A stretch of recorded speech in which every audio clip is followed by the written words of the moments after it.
여러분 안녕하십니까? 계속해서 뉴스데스크 제주입니다. 다른 지방 확진자가 잇따라 제주를 방문한 사실이 확인됐습니다.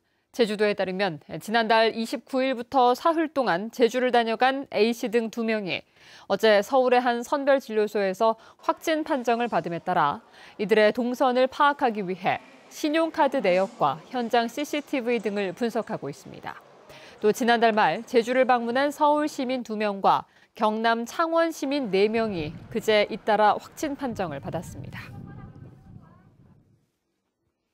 제주도가 내일부터 전북, 경북에 이어 전남 지역의 가금 생산물에 대해서도 반입을 금지합니다. 제주도는 전북 정읍과 경북 상주에 이어 전남 영암군 오리농가에서도 고병원성 조류인플루엔자가 추가로 발생함에 따라 공항만을 중심으로 불법 축산물 반입과 소독을 강화할 방침입니다. 한편 제주에서는 지난달 22일 구좌읍 하도리 철새도래지 야생 조류 분변에서 H5N8형 고병원성 조류인플루엔자가 검출됐습니다. 제주 지역 주택 경기가 침체를 이어가고 있습니다. 국토교통부에 따르면 올 들어 지난달까지 제주에서 인허가를 받은 주택은 3,670호로 지난해 같은 기간 4,344호에 비해 15.5% 줄었습니다. 또 올 들어 착공한 주택은 3,154호로 지난해보다 32.4%, 준공 실적은 27% 감소했습니다.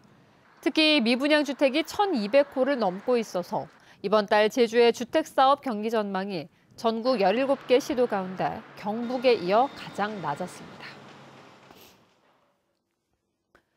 제주도 내 교량 10개 가운데 3개는 보수가 필요한 것으로 나타났습니다. 제주도가 지난 9월과 10월 2달 동안 지방도의 교량 124개를 점검한 결과 29%인 36개에서 교대 균열이나 이음부 파손, 철근 노출 등의 결함이 발견돼 B등급을 받았습니다. 이에 따라 교량 기능에는 문제가 없지만 내구성 증진을 위해 영실교와 탐나교 등 16개 교량을 내년에 보수하고 나머지는 지속적으로 모니터링할 방침입니다. 국토교통부는 수능을 마친 학생들의 무면허 렌터카 이용 사례가 늘 것으로 보고 내년 2월까지 특별 점검을 벌입니다.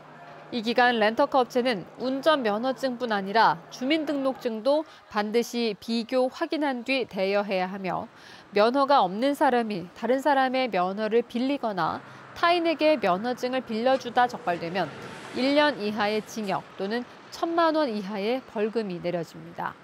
미성년자 무면허 사고는 2015년 83건에서 지난해 141건으로 4년 새 69% 늘었습니다. 제주시 구좌읍에 생활밀착형 국민체육센터가 들어섭니다.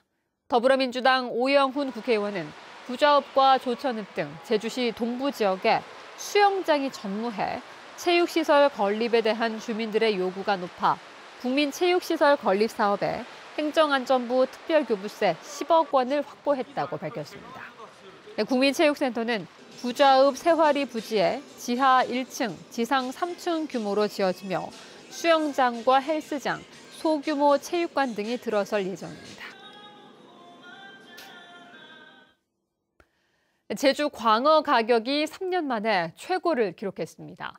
제주 어류양식 수협에 따르면 지난달 제주산 활광어 1kg 가격은 14,102원으로 지난 2017년 11월 15,491원 이후 최고가를 기록했습니다. 가격 상승의 주요 원인은 국내 관광객 증가로 인한 소비 증가와 경쟁 품목 수입량 감소 등에 따른 것으로 분석되고 있습니다. 농기계 안전사고가 끊이지 않고 있습니다. 제주도 소방안전본부에 따르면 최근 3년 동안 제주에서 발생한 농기계 안전사고는 2017년 92건, 2018년 81건, 지난해 104건에 이어 올해 상반기에도 47건이 발생했습니다. 뉴스데스크 제주였습니다. 고맙습니다.